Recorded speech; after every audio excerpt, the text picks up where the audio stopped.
नमस्कार दोस्तों, आज के हमारे इस वीडियो में हम आपके लिए करवा चौथ व्रत की संपूर्ण कथा लेकर आए हैं। बहुत समय पहले की बात है। किसी साहूकार के 7 बेटे थे और उनकी एक बहन करवा थी। सभी सातों भाई अपनी बहन से बहुत प्यार करते थे, यहाँ तक कि पहले उसे खाना खिलाते, फिर स्वयं खाना खाया करते थे। एक दिन जब करवा चौथ का व्रत आया तो करवा अपने ससुराल से मायके आई हुई थी। शाम को जब भाई खाना खाने बैठे तो अपनी बहन से भी खाने का आग्रह करने लगे, लेकिन बहन ने बताया कि आज उसका करवा चौथ का निर्जला व्रत है और वह खाना चंद्रमा को अर्घ देकर ही खाएगी। अपनी बहन को भूख प्यास से व्याकुल देख सबसे छोटे भाई ने पहाड़ी पर जाकर एक दीपक जला दिया और उसे चलनी की ओट में रख दिया। वापस आकर अपनी बहन से कहने लगा, बहन चांद निकल गया है, तुम अर्घ देकर खाना खा लो। करवा भागी भागी अपनी भाभियों के पास गई और कहने लगी, भाभी चलो चांद निकल गया, अर्घ देकर खाना खाते हैं। भाभियां सारी बात जानती थी। वो बोली, बाईसा अभी आपका चांद निकला है, आप अर्घ देकर खाना खा लो, हमारा चांद निकलने में अभी समय है। करवा भोली भाली भाभियों की ये बात नहीं समझ पाई और चांद को अर्घ देकर खाना खाने बैठ गई। जैसे ही पहला निवाला तोड़ा तो उसे छींक आ गई, दूसरा निवाला तोड़ा तो उसमें बाल निकल आया और तीसरा निवाला तोड़ते ही उसके ससुराल से खबर आ गई कि जैसी भी हालत में है तुरंत अपने ससुराल पहुँचे। सेठानी करवा को विदा करने के लिए जैसे ही कपड़े निकालने लगी तो कभी उसके हाथ में काला कपड़ा आए तो कभी सफेद। ये देखकर सेठानी को बहुत चिंता हुई और वह करवा से बोली, बेटा रास्ते में जो भी मिले उन सबके पैर छूती जाना। जो भी तुझे बूढ़ सुहागन होने का आशीर्वाद दे तो वहीं अपने पल्ले में गांठ बांध लेना। माँ की ये बात सुनकर करवा अपने ससुराल के लिए निकल गई। रास्ते में जो भी मिला करवा उन सबके पैर छूती गई। सभी उसे खुश रहो, सुखी रहो यह आशीर्वाद देते रहे, लेकिन किसी ने भी उसे बूढ़ सुहागन होने का आशीर्वाद नहीं दिया। अब करवा जैसे ही अपने ससुराल पहुंची तो घर के आंगन में छोटी ननद खेल रही थी। करवा ने जैसे ही ननद के पैर छुए तो वो बोली, खुश रहो, सुखी रहो, बूढ़ सुहागन हो, दूधो नहाओ, पूतो फलो। छोटी ननद के ऐसा आशीर्वाद देते ही करवा ने अपने पल्ले पर गांठ बांध ली। जैसे ही वो अंदर गई तो देखती है आंगन में उसके पति का शव रखा था और उसे ले जाने की तैयारी की जा रही थी। यह देखते ही करवा रोने लगी, विलाप करने लगी और कहने लगी, मैं इन्हें कहीं नहीं ले जाने दूंगी, इन्हें कहीं मत लेके जाओ। जब कोई भी उसकी बात नहीं माना तो वो बोली, मैं भी इनके साथ चलूंगी। सभी ने विचार किया कि साथ में ले चलते हैं इसको। सभी के साथ करवा शमशान घाट पहुंच गई। जब पति के अंतिम संस्कार का समय हुआ तो वह बोली, मैं इन्हें नहीं जलाने दूंगी। सब कहने लगे, पहले तो अपने पति को खा गई, अब उसकी मिट्टी भी खराब कर रही है, लेकिन करवा ने किसी की एक ना सुनी। सभी लोगों ने आपस में विचार विमर्श किया और उसको शमशान में ही एक झोपड़ी डलवा दी। उस झोपड़ी में करवा अपने पति को लेकर रहने लगी। अब करवा सुबह शाम अपने पति की साफ सफाई करती और उसके पास बैठी रहती थी। सुबह शाम छोटी ननद आकर उसे खाना पानी दे जाया करती थी। अब वह हर महीने की चौथ का व्रत करने लगी।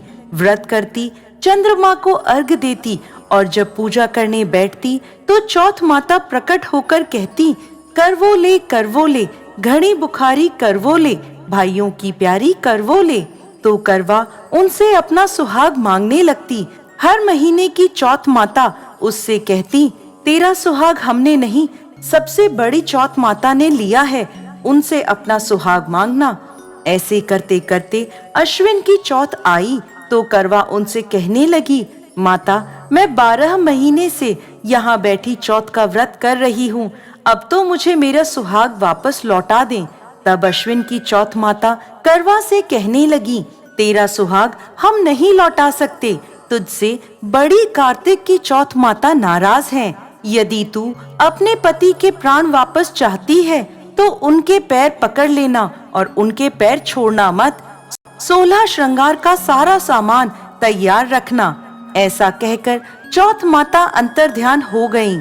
जब कार्तिक की बड़ी चौथ आई तो करवा ने अपनी छोटी ननद से 16 श्रृंगार का सुहाग का सारा सामान मंगवाया। जब ननद ने जाकर माँ को यह बात बताई तो सास बोली, पागल हो गई है, जो मांगती है दे आओ। छोटी ननद सुहाग का सारा सामान लाकर करवा को दे देती है। अब वह करवा चौथ का व्रत रखती है, चंद्रमा को अर्घ देती है और जैसे ही जोत करी तो चौथ माता उसके सामने प्रकट हुई और कहने लगी, करवो ले, घनी बुखारी करवो ले, 7 भाइयों की प्यारी करवो ले, दिन में चांद उगाने वाली करवो ले।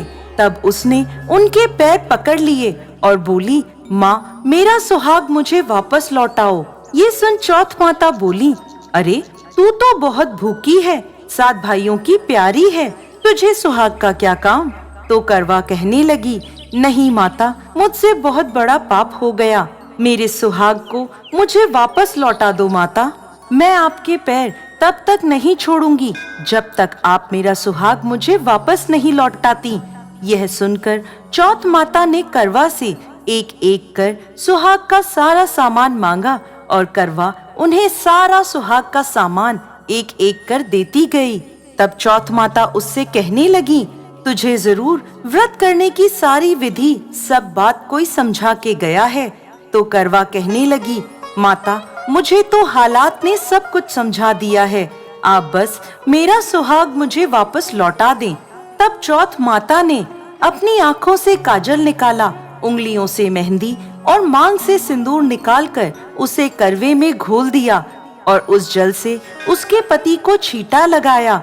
छींटा लगते ही उसका पति जीवित हो गया। जाते जाते चौथ माता उसकी झोपड़ी पर लात मार गई, जिससे उसकी झोपड़ी महल में बदल गई।